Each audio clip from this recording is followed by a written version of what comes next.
Hi అండి. Welcome to my channel. అందరూ ఎలా ఉన్నారు? బాగున్నారా? నేనైతే చాలా బాగున్నాను. మీరు కూడా బాగుండాలనేసి మనస్ఫూర్తిగా అయితే కోరుకుంటున్నాను.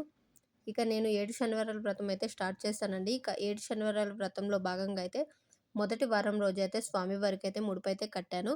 ఇక ఈరోజు వీడియోలో అయితే స్వామివారికి ముడుపు ఏ విధంగా కట్టాలి, ముడుపులో ఏమేమి వేయాలి అన్నదైతే మీకు ఈరోజు వీడియోలో అయితే షేర్ చేస్తున్నాను. వీడియోనైతే ఎక్కడ స్కిప్ చేయకుండా అయితే చూడండి.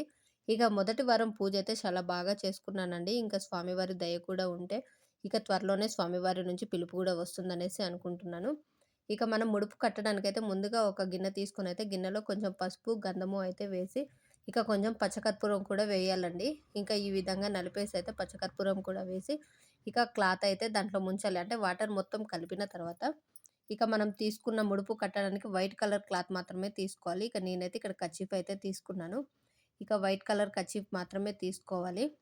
ఇక ఈ విధంగా క్లాత్ తీసుకొని వాటర్లో అయితే ఒక 10 మినిట్స్ పాటు అయితే నానపెట్టాలి. ఇక ఇలా నానపెట్టి ఉంచడం వల్ల ఇక క్లాత్ అయితే కొంచెం పసుపు, ఆ గంధము అనేది కొంచెం క్లాత్‌కి పట్టేసి కొంచెం కలర్ అయితే వస్తుంది. ఇక ఇలా 10 మినిట్స్ ఉంచిన తర్వాత అయితే క్లాత్ యెల్లో కలర్‌లోకి వస్తుంది కదా! ఇక ఈ ముడుపు కట్టుకునే క్లాత్‌నైతే ఎండలో కాకుండా నీడలోనే ఆరపెట్టాలి. ఇక ఆరిన తర్వాత ఇక ఈ ముడుపుకు సంబంధించిన క్లాత్‌నైతే తీసుకొని 4 వైపులా కూడా ఇక గంధము, కుంకుమతో అయితే బొట్లయితే పెట్టాలి. ఇక మధ్యలో కూడా ఇక గోవింద నామాలైనా పెట్టుకోవచ్చు. ఈ విధంగా గంధము, కుంకుమ అయితే పెట్టొచ్చండి.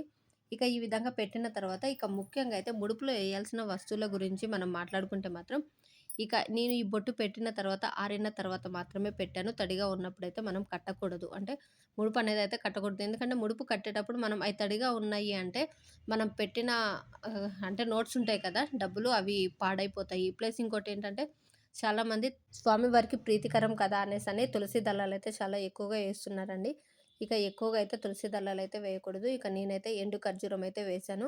ఇక ఎండు ఖర్జూరం 7, వక్కలు కూడా 7 వేశాను. మళ్ళీ అదే విధంగా ఇక ఇలాచి అంటే యాలుక్కలు ఉంటాయి కదా! ఈ యాలుకలు ఒక 7, లవంగాలు ఒక 7 ఈ విధంగా అయితే మొత్తం అయితే ఏసానండి. ఎందుకంటే ఇంక నేను వీటిలో ఏసినయి ఏంటంటే ఇక స్వామివారికి ప్రీతికరమైనటువంటి కర్పూరం కూడా వేయొచ్చు.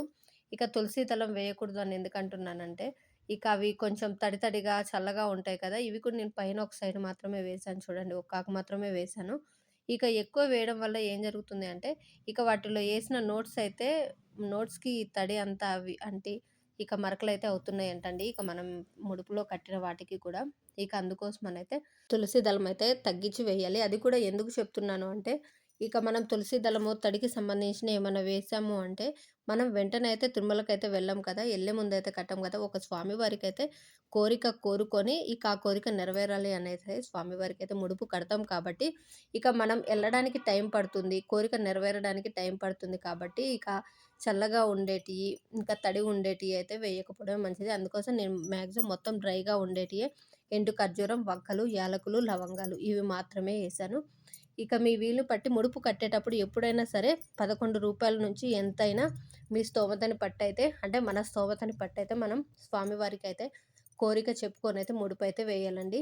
ఇక ఈ విధంగా ముడుపు కట్టిన తర్వాత మనం ఇక మన కోరిక నెరవేరింది అంటే ఇక స్వామివారి నుంచి పిలుపొచ్చిన తర్వాత ఈ ముడుపుని తీసుకెళ్ళి స్వామివారి హుండీలో అయితే స్వామివారికి సమర్పించాలి. ఇక ముడుపు కట్టేటప్పుడు గూడా అంతా స్వామి నీదే దయ మొత్తం నీ మీదనే భారమనైతే స్వామివారికి మొక్కుకొనైతే మనం ముడుపైతే కట్టుకోవాలి. ఇక జరుగుతుందా లేదా అని అనుమానం అయితే పెట్టుకోకూడదు. ఎందుకంటే స్వామివారి దయ లేనిది ఏదైనా జరగదు అంటారు కదా! ఇంకా అందుకోసమని మనం స్వామివారికి మొక్కుకొనైతే ఈ విధంగా ముడుపు కట్టి ఇక నేనైతే స్వామివారి దగ్గరైతే పీఠంపై అయితే పెడుతున్నానండి. ఇక ఈ విధంగా మనం ఇంకా నేనైతే 7 శనివారాల వ్రతం స్టార్ట్ చేశాను కాబట్టి ఇక ముడుపైతే కట్టాను మొదటి వారం రోజే. ఇక ఈ విధంగా స్వామివారి దగ్గరైతే పీఠం మీదనే పెట్టాను. ఇంకా స్వామివారి పిలుపు రావడంతోటే ఇక వీళ్ళైతే స్వామివారి హుండీలో అయితే సమర్పిస్తానండి. ఇక అందుకోసమని ముఖ్యంగా మనం ముడుపు కట్టేటప్పుడు డ్రయ్యి మాత్రమే వేయాలండి. అంటే ఎండు ఖర్జూరం, యాలకులు, లవంగాలు ఇలా అయితే స్వామివారికి ప్రీతికరమైనటువంటి పచ్చకర్పూరం కూడా వేయాలి. ఇక చూసారు కదండీ స్వామివారికి ముడుపు ఏ విధంగా కట్టాలి అన్నది. ఈ వీడియో మీకు నచ్చినట్లయితే లైక్ చేయండి. మరిన్ని వీడియోస్ కోసం మన ఛానల్ సబ్స్క్రైబ్ చేసుకోవడం మాత్రం మర్చిపోద్దు. Thanks for watching.